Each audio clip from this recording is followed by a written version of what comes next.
Hello guys, welcome to a new video from the channel. This time we check how to open YouTube in Safari, not on YouTube app. So let's start. So as you can see here, I'm here on Safari and just write on Google YouTube. As you can see, appears many options. So when you click on this option, automatically the app will be open. But how we can avoid it?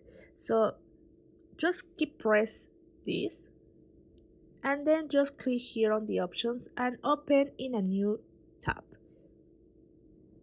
Now as you can see here, we open YouTube without the app. So that is how we can do it. It's very easy to do it, so I hope this information works for you. Thank you for watching this video and remember to subscribe, and if you like this video, please give us a thumb up to this. Thank you for watching.